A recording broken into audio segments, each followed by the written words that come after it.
Earlier today, Fallout 76 got a new update. This is kind of a weird or interesting update. It's been roughly 1 month since we saw the previous one, and there was a lot of desires, a lot of hopes for this next update. And at first glance, it seems like one that does deliver quite a bit in the way of bug fixes and interesting content on that side, but upon closer look, you'll realize why this isn't super impactful, and I'll have a bit of a discussion on that. Although the update isn't a total waste as far as new content goes, as quite a bit has actually been added behind the scenes. So with this update, we also get a look via data mines or leaks at some of the up-and-coming stuff on its way to Fallout 76. This involving some things around Fallout first, but even more predominantly, some details around the up-and-coming holiday event, which seems like it will actually include several new and pretty interesting features. So in this video, I'm going to talk about all of that and even a little bit more. If you guys enjoy this content or want to keep up to date with Fallout 76, you can leave a like or subscribe. So patch 15 was actually a pretty interesting one for Fallout 76. It dropped earlier today for PC and consoles, being 2 GB on PC and roughly 5 GB for consoles. As I mentioned before, it's actually been quite a while since the last update for this game. Almost 1 month ago, we got the update adding in Fallout first and all the other fun stuff with that one. And that's quite a far cry from the bi-weekly to even weekly updates we used to see with this game. It seems like now for the past 3 updates or so, it's basically been a monthly basis, if not even a little bit longer than that. But taking a look at the update itself, you can see pretty clearly there actually is quite a bit that has been changed. Unlike some of the past updates, it's not like this is coming with some major feature change or new content addition. It's more of just a bug fixing update. Some stuff was modified or changed though, things like the scrap box now actually being the same color as the stash box. On the home screen of Fallout 76, you'll find that now it's going to play the original intro video as well as the intro theme. If there's a free item on the Atomic Shop that you have yet to claim, you'll now see a free tag next to it. A new feature is you could actually hide other players' names, so now everybody will just read as player, which obviously has benefits, especially for streamers or content creators. Although this works both in adventure and battle royale, at least in the lobby and people on your team, in the battle royale mode it still actually tells you people's names on the kill feed, so you could clearly see who's killing you or not killing you in that game. I'm not sure if this is just an oversight or if it's not intended for use in this particular mode, but it does only kind of half work here. But also what the bulk of this update really was a ton of bug fixing. There's a long withstanding bug where basically after placing down this little scrapbot collectron, if you logged off, it wouldn't disappear, so you just have collectrons wandering around endlessly in Fallout 76. They fixed an exploit where you could put non-scrap in the scrap box, which is obviously not intended and actually pretty strong. They also fixed an exploit where people are actually getting Nuclear Winter exclusive content in the adventure mode, so you can get things like the nuke briefcases that you shouldn't be able to in adventure mode, and people are actually selling them. Now there's an emote cooldown that was implemented to actually stop the spam of some of the dances. That's kind of been a recent troll measure that's been used. There's been improved server stability and reportedly less crashing, which at first glance actually does seem to be a bit better. People are reporting not crashing quite as often as they were previously, but this is one of those things that is kind of a constant back and forth with the game. And then speaking more broadly, there was also quite a bit of world space cleanup, kind of tweaking things here or there or fixing something minor, but also a significant component of this patch actually went to fixing things around Fallout first or other Atomic Shop items. So whether it be bugs or tweaks to some of that content. So even though these patch notes actually look pretty good, it looks like there is a lot going on at first glance. As you actually start to read them, it's really not that good. Obviously, bug fixes in a game are never a bad thing. This is a good patch in the sense that the game is now in a better state following it. At least thus far, no major bugs have been found to ship with it. But when you take it together with some of the added context, it becomes a much less appealing patch and just not quite as positive of one. There's a variety of lingering issues in this game that really need to be addressed. Things like the Strangler Heart power armor having a certain exploit or glitch associated with it that could lead to lag, server crashing, and just all around kind of game breaking nature. Sometimes the borders of the map don't actually work, so you can just continue running and run outside of the map. There's a certain legendary effect that if you have it on that weapon will actually break all the other legendary effects on that weapon. Earlier today I had an issue where somehow I was in the Atomic Shop and it crashed, so then I was literally just kind of placed on this weird solo world where I couldn't move or do anything and I just had to quit the game to fix it. And then of course course, this doesn't even address or tackle the massive hacking problem that also persists in the Battle Royale mode. Also, earlier today, I played the Battle Royale mode, and almost immediately you could find people that just shoot in the air, use an aimbot, so it will kill you pretty much automatically as long as you get in range of them. And just due to the very nature of Battle Royale, you kind of play a lot of games, so you tend to encounter these same hackers pretty often. Hackers kind of fall outside the realm of bug fixes, but this is still a very pressing issue of the game that doesn't seem to really have a major fix. While there's something rather funny around this, after this hacker actually took out my entire team and most of the server, it was down to a 1v1, and for whatever reason, he couldn't land headshots on the final dude. So as they get into this epic standoff, the hacker is, well, taken out by a random ghoul, which was obviously very satisfying to watch because I'd been spectating him for like 5-10 minutes now. And that's just a brief look at some of the pressing issues. There, of course, is a wide variety of other bugs and glitches. There are many lists posted online and community made. Many of these have been reported to Bethesda, so when you take all of that into consideration with the fact that the game is at this point only kind of getting monthly updates, that becomes kind of problemsome. There's a lot people were hoping this patch would add or fix, and it just didn't. The patch itself is relatively fine, but when you take it into context with all of these other pressing issues that have been known and reported for months, and we haven't actually gotten a patch in a month, you kind of have a certain level of expectation for this one. While in reality with this patch, I would say for the vast majority of players, you're not going to notice anything before or after it. The bug fixes are so niche or rare that you will just think the game's almost exactly the same. It's not really a bad thing per se, it is just a rather disappointing one.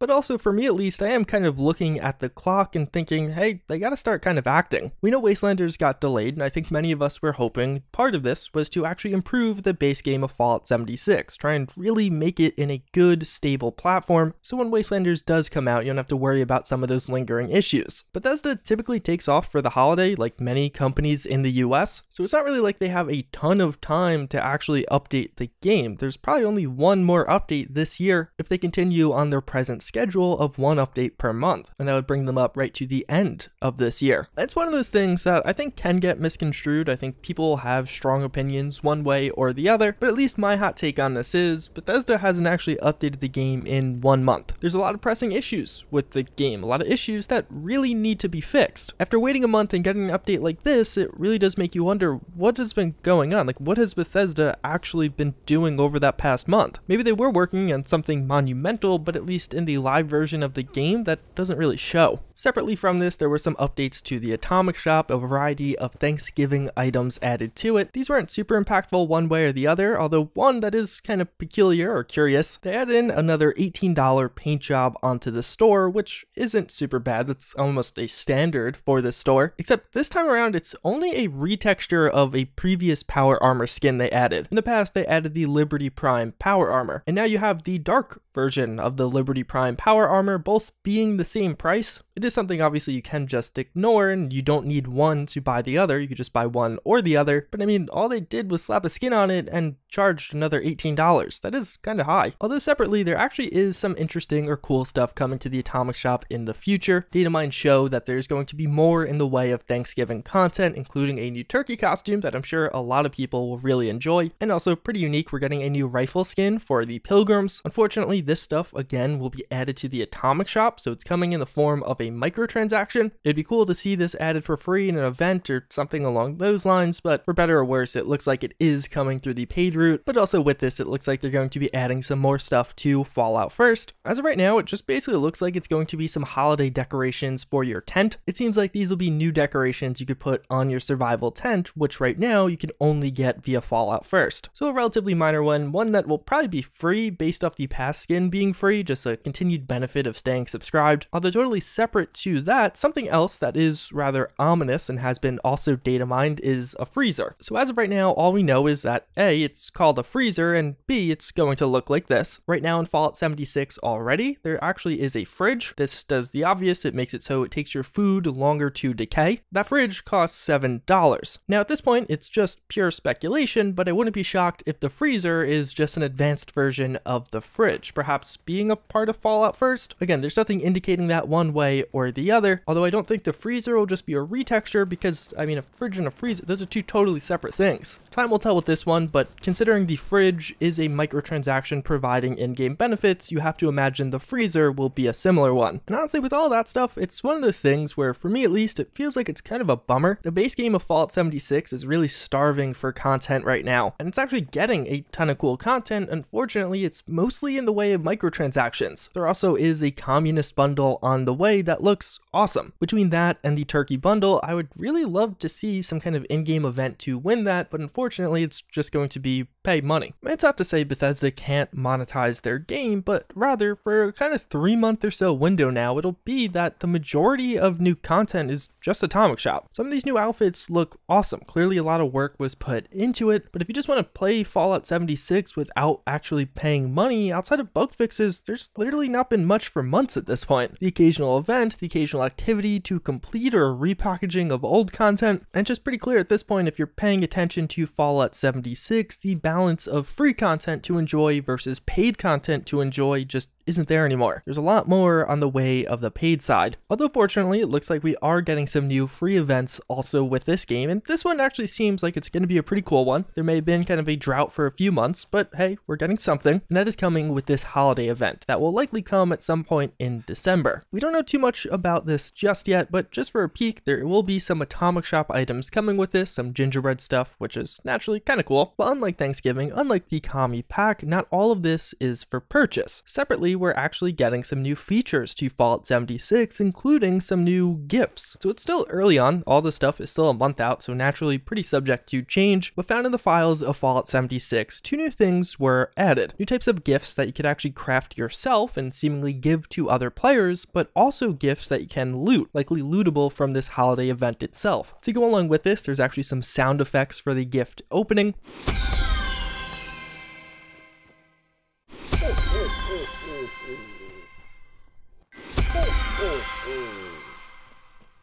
And effectively, it looks like these gifts will largely work as kind of a loot box. I know in 2019, loot boxes are one of those words that immediately people's blood pressure goes up, but it looks like there's no cost associated with this. You play the game, you earn them for free, and when you open the gift, you'll earn a random assortment of free items. There's no reason to get mad at this, it actually is kind of cool. These will come in a few different sizes, and it's not totally clear again how exactly this will work, but seemingly a larger size means better rewards and more rewards. But separately, there's just going to be new individual items also added in with this event that you can earn, some new holiday themed drink plans, some new icicle lights likely placeable at your camp, a Christmas suit probably pretty similar to the Halloween suit we saw for the holiday event for Halloween, but then also, and this is actually the part about this that is really cool on behalf of Bethesda, with this holiday event it looks like Bethesda is doing a bit of a meme killer run. And what I mean by that is, associated with the rewards of this event are several incredibly rare or sought after items. The plasma grenade plans are going to be winnable from this, so just by completing the event you might be able to get those plans finally. A variety of other weapon plans that you typically struggle to find, the Deathclaw Gauntlet Third Claw plan will be winnable from this. All of the taxidermy heads are associated with the rewards of this one, and there's even a bit more. Again, a lot of this is far out, so it is subject to change, but it looks like to some degree with this part of it, they certainly are listening. And just as far as the event itself goes, there's not really too much known about it, but what we do know is it'll involve fighting Festive Scorched. We'll be dressed up as elves, Santa, and Mrs. Claus. But as far as the exact objectives, that stuff isn't known yet. So that holiday event actually seems pretty cool. I'm excited to see how exactly gift giving will work. It seems like a cool way to kind of interact as a community, and in all likelihood, that'll be the only major piece of content we see throughout the rest of 2019. At least as of right now, there isn't anything else data mined that looks like it is on the way. No Vault 96, no surprise Wastelanders drop, and again, the clock is ticking. Bethesda typically does take that holiday break, so it's not like we have until the actual end of 2019. There's only a few weeks left until that typically begins. But either way, yeah, that is a look at all the new stuff we learned about Fallout 76 with this recent update, as well as my kind of commentary on why it's a bit of a disappointing one, but separately looking ahead some of the other things that have been leaked or data mined from it. As always, again, I thank you for watching. I hope you enjoyed this video, but with that, I hope to see you guys all next time. Later.